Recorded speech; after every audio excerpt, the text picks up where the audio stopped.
ಬೆಂಗಳೂರಿನ ಪರಪ್ಪನಗ್ರಹಾರದಲ್ಲಿರುವ ಸೆಂಟ್ರಲ್ ಜೈಲು ನಿಜವಾಗ್ಲೂ ಏನಾಗಿದೆ ಅನ್ನೋದನ್ನು ಈಗ ನಾವು ನೋಡಬೇಕು ಅನಿಸುತ್ತೆ.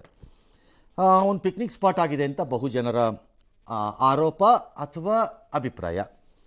ಏನದು ಅಂತ ಹಿಂದೆ ದರ್ಶನ್ಗೆ ರಾಜಾತಿಥ್ಯ ಅಂದಾಗ ಸುಪ್ರೀಂ ಕೋರ್ಟು ನ್ಯಾಯಮೂರ್ತಿಗಳಾದ ಪ್ರದೀವಾಲ ಅವರು ಬಹಳ ಅದನ್ನು ಗಂಭೀರವಾಗಿ ತಗೊಂಡು ಭಾಳ ಗಂಭೀರ ಮಾತುಗಳಲ್ಲೇ ಅದನ್ನು ಹೇಳಿದರು ತಮ್ಮ ತೀರ್ಪಿನಲ್ಲಿ. ಏನಾದರೂ ಹೆಚ್ಚು ಕಡಿಮೆ ಆದರೂ ನೋಡ್ತಾ ಇರಿ ನಿಮಗೆ ಅಂತ. ಹಾಗಾಗಿ ಜೈಲಧಿಕಾರಿಗಳು ಏನು ಮಾಡಿದ್ರು, ಹೇಳಿರೋ ಪ್ರಕರಣ ಒಂದನ್ನು ಗಂಭೀರವಾಗಿ ತಗೊಂಡ್ರು, ಉಳಿದಿದ್ದಕ್ಕೆ ಹಳೆ ಚಾಳಿಯನ್ನು ಮುಂದುವರಿಸಿದ್ರು. ಬುದ್ಧಿ ಕಲಿತಂತೆ ಕಾಣುತ್ತಿಲ್ಲ ಅಂತ ಕೆಲವರು ಹೇಳ್ತಿದ್ದಾರೆ. ಅವರು ಬುದ್ಧಿ ಕಲಿಗೆ ಹೋಗೇ ಇಲ್ಲ. ರಾಜ್ಯ ಸರ್ಕಾರ ಮೇಲಿಂದ ಕೆಳಗಡೆ ಇರುವಂತಹ ಜೈಲು ಸಿಬ್ಬಂದಿಗೆ ಕೊಡುವಂತಹ ಸಂಬಳ ಏನಿದೆ ಅದು ಕಳ್ಳೆಕಾಯಿ ಬೀಜಕ್ಕಿಂತ ಕಡಿಮೆ ಬೆಲೆ ಏನು ಅದಲ್ವೇ ಅಲ್ಲ. ಅವರಿಗೆ ಈ ಪ್ರಮಾಣದಲ್ಲಿ ಬರ್ತಿರೋ ದುಡ್ಡೇನಿದೆ ಅದು ಸಂಬಳದ 10 ಪಾಲಿರ್ಬೋದು, 5 ಪಾಲಿರ್ಬೋದು. ಹಾಗಾಗಿ ಅವ್ರಿಗೆ ಅದನ್ನು ನಿಲ್ಲಿಸ್ಲಿಕ್ಕೆ ಆಗಲ್ಲ. ಮತ್ತು ಆ ಹೇಸಿಗೆಯ ರುಚಿ ಅವ್ರಿಗೆ ಬಂದಾಗೋಗಿದೆ, ಅದು ಬಿಡೋಕ್ಕಾಗಲ್ಲ.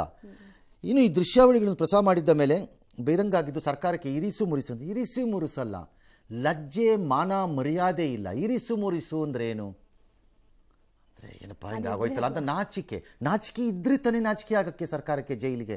ಎಷ್ಟು ಬಾರಿ ಲೋಕಾಯುಕ್ತ ರೈಡ್ ಮಾಡಿದ್ದೀರಿ, ಎಷ್ಟು ಬಾರಿ ನೀವು ಅಧಿಕಾರಿಗಳ ರೈಡ್ ಮಾಡಿದ್ದೀರಿ, ಎಷ್ಟು ಬಾರಿ ನೀವು ಗುಂಡನ್ನು ಹಿಡ್ಕೊಂಬಂದಿದ್ದೀರಿ, ಅಲ್ಲಿ ಎಷ್ಟು ಬಾರಿ ನೀವು ಅಲ್ಲಿ ಪಿಸ್ತೂಲ್ ಹಿಡ್ಕೊಂಬಂದಿದ್ದೀರಿ, ಎಷ್ಟು ಬಾರಿ ನೀವು ಅಲ್ಲಿ ಮಚ್ಚುಗೂ ಇದನ್ನು ಹಿಡ್ಕೊಂಬಂದಿದ್ದೀರಿ, ಎಷ್ಟು ಬಾರಿ ಅಲ್ಲಿ ಪಾರ್ಟಿ ಮಾಡಿದ್ದಾರೆ ಅಂತ ಮಾಡಿದ್ದೀರಿ, ಎಲ್ಲ ಮಾಡಿದ್ದೀರಿ. ಎಷ್ಟು ಬಾರಿಯಲ್ಲಿ ಅಧಿಕಾರಿಗಳಿಂದ ಬಂದು ನೀವು ಸಸ್ಪೆಂಡ್ ಮಾಡಿದ್ದೀರಿ, ಎಷ್ಟು ಬಾರಿ ಅವ್ರು ವಾಪಸ್ ಬಂದು ಆಗೋಗಿದೆ. ನನಗಿರುವ ಒಂದು ಮಾಹಿತಿ ಪ್ರಕಾರ ಕರ್ನಾಟಕ ರಾಜ್ಯದ ಜೈಲು ಸಿಬ್ಬಂದಿ ಅಂದರೆ ಕಾರಾಗೃಹ ಇಲಾಖೆ ಏನಿದೆ ಅದರ 70% ಸಿಬ್ಬಂದಿ ಮೇಲೆ ಇಲಾಖಾ ವಿಚಾರಣೆ ನಡೀತಿದೆಯಂತೆ. 70% ಸಿಬ್ಬಂದಿ ಮೇಲೆ ಇಲಾಖಾ ವಿಚಾರಣೆ ನಡೀತಿದೆಯಂತೆ. ಅಂದರೆ ಅದು ಎಂತಹ ಇಲಾಖೆ ಇರಬಹುದು ಅಂತ ನಿಮ್ಗೆ ಅರ್ಥವಾಗ್ತಿಲ್ವಾ? ನೀವು ಸಾಧ್ಯನೇ ಇಲ್ಲ ಅದನ್ನು ರಿಪೇರಿ ಮಾಡಲಿಕ್ಕೆ. ಮಿಸ್ಟರ್ ಪರಮೇಶ್ವರ್, ಡಾಕ್ಟರ್ ಪರಮೇಶ್ವರ್, ಸುಮ್ಮನೆ ಬೊಗಳೆ ಹೊಡೆಯೋದನ್ನು ನಿಲ್ಲಿಸ್ಬಿಡಿ. ಕ್ರಮ ಮತ್ತೊಂದು. I want to ask this home minister, ಬೇರೆ ಎಲ್ಲರ ವಿಡಿಯೋಗಳು ನನಗೆ ಓಕೆ ಹಳೇದಿರಬಹುದು ಅಂತ ನನಗೆ ಭಾನುವಾರ ನನಗೆ ಫೋನ್ ಮಾಡಿದ್ದಾಗ ಅನ್ನಿಸ್ತಿತ್ತು. ಬಟ್ ಆ ಗೋಲ್ಡ್ ಕೇಸಲ್ಲಿ ಅವ್ನು ಬಂದಿದ್ದು ಈ ವರ್ಷ ಅಲ್ಲ, ಅವ್ನಿಗೆ ಯಾಕೆ ಬಂತು? See, you should have been careful as a home minister. ನಿಮ್ಮ ಮೇಲೆ ಆರೋಪ ಬಂದಿದ್ದ ಪ್ರಕರಣದಲ್ಲಿ ನೀವು ಆ ಹೆಣ್ಣುಮಗಳಿಗೆ ಪರಿಚಿತರು ಅಂತಾನೋ ಆಕೆಗೆ ದುಡ್ಡು ಕೊಟ್ಟಿದ್ದೀರಿ ಅಂತಾನೋ ಏನೋ ನಿಮ್ಮ ಮೇಲೆ ಆರೋಪ ಬಂದಿದ್ದದು. ಇದು ಅದಕ್ಕೆ ರಿಲೇಟೆಡ್ ಅವನು ವ್ಯಕ್ತಿ, ಅವನಿಗೆ ಇವೆಲ್ಲ ಫೆಸಿಲಿಟಿ ಸಿಕ್ತು ಅಂದರೆ ಯಾರ ಮೇಲೆ ಅನುಮಾನ ಬರಬೇಕೀಗ? ನಿಮ್ಮ ಮೇಲೆ ಬರಬೇಕಲ್ವಾ ಅದು ಅನುಮಾನ? ಹಂಗಾರೆ ಬಂದರೆ ತಪ್ಪಾಗತ್ತಾ? ಯಾರಿಗೆ ಎದುರಿಸ್ತಾ ಇದ್ದೀರಿ ನೀವು ವಿಡಿಯೋ ತೋರಿಸ್ತೀರಾ ಅಂತ? ನಾವು ಇದನ್ನು ಹೇಳಿದ್ರೆ ಏನಾಗತ್ತೀಗ? ಶುರು ಮಾಡೋಣವಾ ಇದನ್ನು? Who is responsible? How did your department allowed that fellow? ಬಿಟ್ಬಿಡಿ, ಇವ್ನು ಉಳಿದವ್ರನ್ನ ಅಂತ ನೋಡ್ಕೊಳ್ಳೋಣ, ಆಮೇಲೆ ಉಳಿದವ್ರನ್ನ ಹಳೇದದು ವಿಡಿಯೋ ಅಂತಾನೆ ಇಟ್ಕೊಳ್ಳೋಣ ಬೇಕಾರೆ. ಇವ್ನಿಗೆ ಹೆಂಗೆ ಸಿಕ್ತು?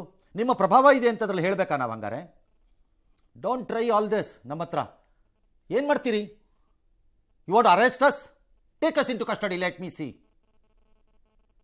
ತೋರಿಸ್ಬಾರ್ದಂತೆ. ನಾಚಿಕೆ ಆಗಲ್ಲ ನಿಮಗೆ? ಮಾನ ಮರ್ಯಾದೆ ಇಲ್ಲ ಒಬ್ರಿಗೂ? ತೋರಿಸ್ಬಾರ್ದಂತೆ. ಏನು ತೋರಿಸ್ಬೇಕಂಗಾರೆ? ಬೆತ್ತಲೆ ಆಗಿ ನಿಂತಿದ್ದೀರಿ, ಅಯೋಗ್ಯರ್ತಾರ ಎಲ್ಲರೂ ಒಬ್ಬೊಬ್ರು. ಥೂ, ಅದೊಂದು ಇಲಾಖೆನ ಹಿಂಗಾಗ್ತಾ ಮಾಡ್ತಾ ಹೋಗ್ತಾ ಇದ್ದೀರಾ. ಲೆವೆಲ್ ಆಫ್ ಇಂಡಿಸಿಪ್ಲಿನ್ ಇತ್ತು ಆ ಡಿಪಾರ್ಟ್ಮೆಂಟಲ್ಲಿ, ಈ ಲೆವೆಲ್ಗೆ ಬಂದಿರಲಿಲ್ಲ. ಅದು ಪೂರ್ತಿ ಕಳ್ಕೊಂಬಿಟ್ಟಿದೆ. ಸ್ಮಗ್ಲಿಂಗ್ ಕೇಸಲ್ಲಿರೋ ಎಲ್ಲರಿಗೂ ಸಿಕ್ಕಿರೋದು ಇದೆಲ್ಲ ವರದಿ ಆಯಿತು. ಈಗ ಅಧಿಕಾರಿಗಳ ಜೊತೆ ಸಭೆ ಮಾಡಿದಾರಂತೆ. ಯಾರನ್ನೋ ಸುರೇಶನ್ನವ್ರನ್ನ ವರ್ಗಾವಣೆ ಮಾಡಿದ್ರಂತೆ. ಇನ್ಯಾರೋ ಇಬ್ಬರನ್ನ ಮ್ಯಾಗೇರಿ ಅಂತ ಯಾರೋ ಮತ್ತು ಭಜಂತ್ರಿ ಅವ್ರು ಯಾರನ್ನ ಸಸ್ಪೆಂಡ್ ಮಾಡಿದ್ರಂತೆ. ಯಾರು ಸುಖಕ್ಕೆ ಇವೆಲ್ಲ? ಎಷ್ಟು ಜನನ ಸಸ್ಪೆಂಡ್ ಮಾಡಿದ್ದೀರ್ರಿ ನೀವುಗಳು? ಅದೆಷ್ಟು ಜನನ ವಾಪಸ್ ತೊಗೊಂಬಂದಿದ್ದೀರಿ ಸಸ್ಪೆನ್ಷನಿಂದ? ಹಂಗಾರೆ ಕತ್ತೆ ಕಾಯಿ ಹಾಕಿದ್ದೀರಿ ಎಲ್ಲರೂ ಆ ಡಿಪಾರ್ಟ್ಮೆಂಟನ್ನು ಇಟ್ಕೊಂಡು. It's an unfit government and unfit rule ನನ್ನ ಪ್ರಕಾರದಲ್ಲಿ. ಈ ಗೌರ್ನಮೆಂಟ್ ಅನ್ನೋಕ್ಕಿಂತ ಆ ಡಿಪಾರ್ಟ್ಮೆಂಟನ್ನು ಹೆಡ್ ಮಾಡ್ತಿರೋರುಗಳು ನೀವು. ಏನು ಡ್ರಾಮಾ ಮಾಡ್ತಿರ್ರಿ? ಎಷ್ಟು ಸರಿ ಡ್ರಾಮಾ ಮಾಡ್ತಿರ್ರಿ ಇದನ್ನು? ಈ ಥರ ಆದ ತಕ್ಷಣ ಒಂದು ಸಭೆ, 3 ಜನನ ಸಸ್ಪೆನ್ಷನ್ನು, 2 ಟ್ರಾನ್ಸ್ಫರು, ಎಷ್ಟು ಸರಿ ಮಾಡ್ತಿರ್ರಿ ಡ್ರಾಮಾ? ಲಜ್ಗೆಟ್ಟವ್ರುಗಳು. ಸಂದೀಪ್ ಪಾಟೀಲ್ ಯಾರೋ 4 ನೇತೃತ್ವದಲ್ಲಿ ಒಂದು ಸಮಿತಿ ಮಾಡ್ತಾರಂತೆ. ರಾಜ್ಯವ್ಯಾಪಿ ಇರೋ ಜೈಲುಗಳದ್ದೆಲ್ಲ CCTV ಹಾಕಿ ಬೆಂಗಳೂರು ಒಂದು ಕಮಾಂಡ್ ಸೆಂಟರ್ ಮಾಡ್ತಾರಂತೆ. ನಿಮ್ಮ ತಲೆ ಸಗಣಿ ತುಂಬಿಕೊಂಡಾಗ ಹಿಂಗೆ ಆಗೋದು ನಿಮ್ಗಳಿಗೆ. ದುಡ್ಡು ತಿನ್ನೋ ಪ್ರಾಕ್ಟೀಸಿಗೆ ಬಂದ ಮೇಲೆ ಹೇಸಿಗೆ ತಿಂದಾಗ ಬ್ರೈನಲ್ಲಿ ಡೆವಲಪ್ ಆಗುತ್ತೆ.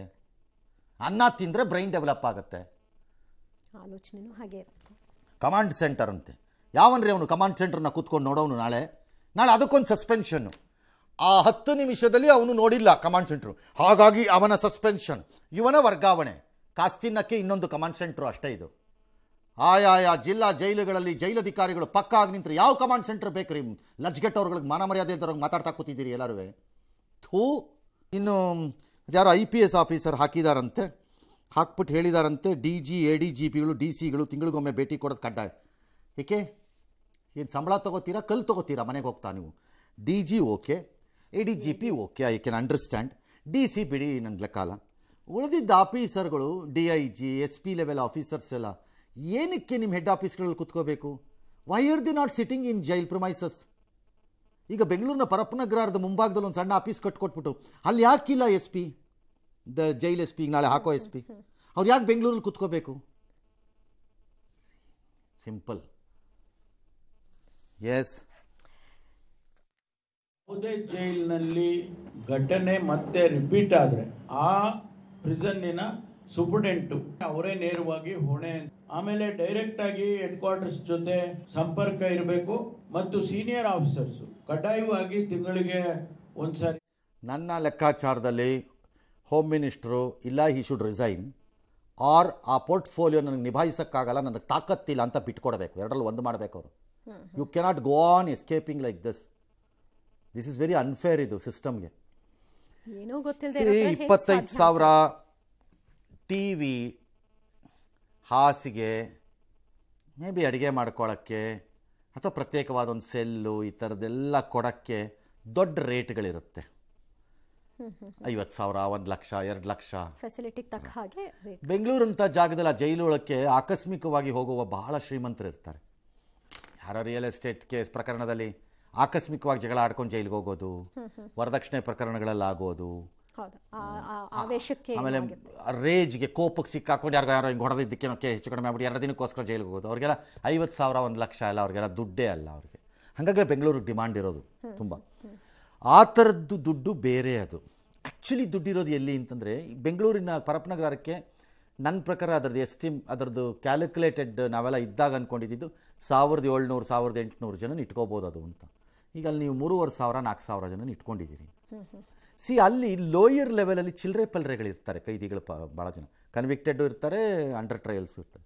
ಅವರು ಅದರಲ್ಲಿ ಕೆಲವ್ರಿಗೆ ಸಣ್ಣದೊಂದು ಟೂತ್ ಪೇಸ್ಟ್ ಬೇಕು, ಬ್ರಷ್ ಬೇಕು, ಅಡಿಕೆ ಅಭ್ಯಾಸ ಇದ್ದರೆ ಒಂದಷ್ಟು ಅಡಿಕೆ ಬೇಕು, ಒಂದು 4 ಬಟ್ಟೆ ಬೇಕು ಯಾವಾಗಲೂ, ಈ ಥರ ಏನೇನೋ ಸಣ್ಣ ಶೋಕಿಗಳು. ಅಥವಾ ಬೀಡಿ ಇದ್ದರೆ ಬೀಡಿ, ಅಥವಾ ದಿನಕ್ಕೆ ಒಂದು 2 ಸಿಗರೇಟ್ ಇದ್ದರೆ 2 ಸಿಗರೇಟು, ಈ ಥರ ಚಿಕ್ಕದಿರುತ್ತೆ. ಬಟ್ ಈ ಚಿಕ್ಕದು ಮಂತ್ಲಿ 500 ರೂಪಾಯಿ, 1,000 ರೂಪಾಯಿ ಚಾರ್ಜ್ ಆಗ್ತಿರುತ್ತೆ.